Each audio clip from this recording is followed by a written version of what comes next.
मुरादाबाद विकास प्राधिकरण द्वारा इन दिनों भवन के भूतल में बनाए गए बेसमेंट को लेकर निरीक्षण किया जा रहा है।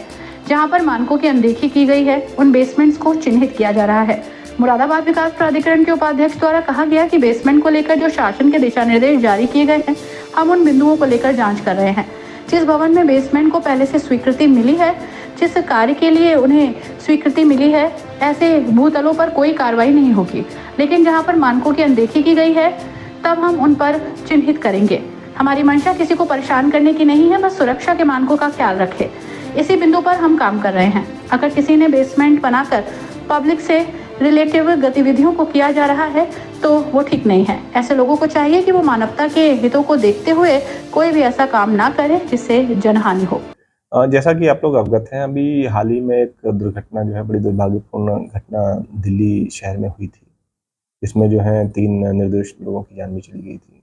उसी के क्रम में उत्तर प्रदेश सरकार की तरफ से भी एक शासनादेश हाल में ही जारी किया गया था, जिसमें सभी प्राधिकरणों को इस तरह के बेसमेंट्स इत्यादि का सर्वे करके उन पर नियमानुसार कार्रवाई के लिए निर्देश आया हुआ था। तो उसी के क्रम में हम लोगों ने भी जो है अपने मुरादाबाद विकास क्षेत्र में जो इस तरह की गतिविधियाँ संचालित हो रही हैं, इसमें हमारे मीडिया के साथियों ने भी कई जगहों पर चिन्हांकन करके उनको पब्लिश किया था, तो उससे भी हमें सहायता मिली। और हमारी अपनी टीम भी जो है विकास क्षेत्र में जाकर के इस पर इसका सर्वेक्षण किया गया। तो कई जगहों पे ये पाया गया था कि कुछ लोगों के द्वारा कोचिंग इंस्टीट्यूट चलाए जा रहे हैं, तो उसमें जो है बेसमेंट में कहीं-कहीं पर जो है लाइब्रेरी का या उसको किसी अन्य पर्पज़ के लिए इस्तेमाल कर रहे हैं। कई जगहों पर जो है जो हॉस्पिटल्स लोग चला रहे थे, तो वहाँ पर ये देखने को आया कि वो लोग जो है उनको या तो लैब के रूप में इस्तेमाल कर रहे हैं या फिर जो है उनको कंसल्टेशन वगैरह के काम के लिए या पब्लिक की असेंबली के लिए उसको इस्तेमाल किया जा रहा था।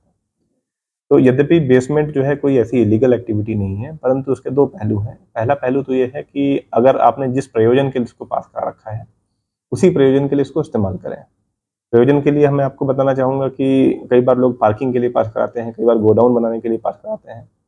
तो ऐसी स्थिति में जो है चीज़ें अलाउड होती हैं, या इवन कमर्शियल कॉम्प्लेक्स भी कोई बनाना चाहता है, तो उसमें भी चीज़ें अलाउड होती हैं। परंतु कई बार जो है उसको किसी अन्य उपयोग का दिखा करके लोग उसको किसी कमर्शियल या ऐसी एक्टिविटी के लिए इस्तेमाल करते हैं जिससे उनको जो है उससे धन का अर्जन हो सके।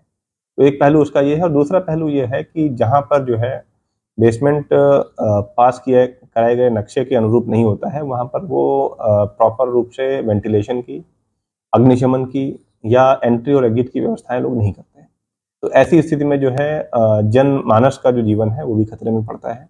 और ऐसी जगहों पर जहाँ पर इमीडिएट एक्शन लेने की आवश्यकता थी, हम लोगों ने तत्काल जो है वहाँ पर नोटिस दिया और उनसे कारण बताओ कारण पूछा, लेकिन जो उनके द्वारा संतोषजनक जवाब नहीं दिया गया, तो तात्कालिक रूप से सीलिंग की कार्रवाई की गई। कुछ अन्य जगहों पर जहाँ पर हमने ये पाया कि इसको जो है उस जो है संपत्ति स्वामी को अगर हम लोग सूचित करेंगे, उनको नोटिस देंगे, तो संभवतः उसको खाली कर लेंगे और उसका जो है उपयोग आगे भविष्य में उसका निषिद्ध कर लेंगे। तो उनको हम लोगों ने नोटिस दिया है, उनको पर्याप्त अवसर दिया हुआ है। तथापि जो है जो गतिविधियाँ लीगल नहीं हैं, जो गतिविधियाँ जो हैं चलने योग्य नहीं हैं, वो किसी भी कीमत पर जो है चलनी नहीं चाहिए, क्योंकि इससे आम जनमानस की जो है उसके जीवन पर प्रभाव पड़ता है।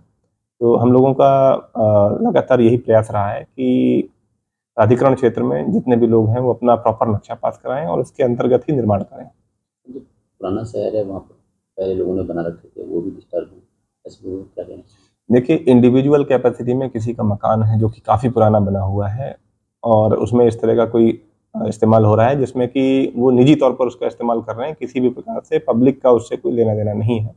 तो ऐसी जगहों पर हम लोगों ने भी प्रयास किया है कि उस भूस्वामी को या उस मकान के स्वामी को किसी भी प्रकार से तंग न किया जाए। तथापि कई लोगों के द्वारा अपने मकान में नीचे के पोर्शन में इस तरह की गतिविधियां की जा रही थी जहां पर जन सामान्य का आना जाना है या जो है आसपास के लोग आते जाते हैं, तो इससे जो है उनके जीवन पर भी प्रभाव पड़ता है। तो ऐसी स्थितियों में जो है हमारा प्राधिकरण का एक दायित्व भी बनता है कि इस तरह की गतिविधियां रुकें और जो जन सामान्य का जीवन है उससे खिलवाड़ न किया।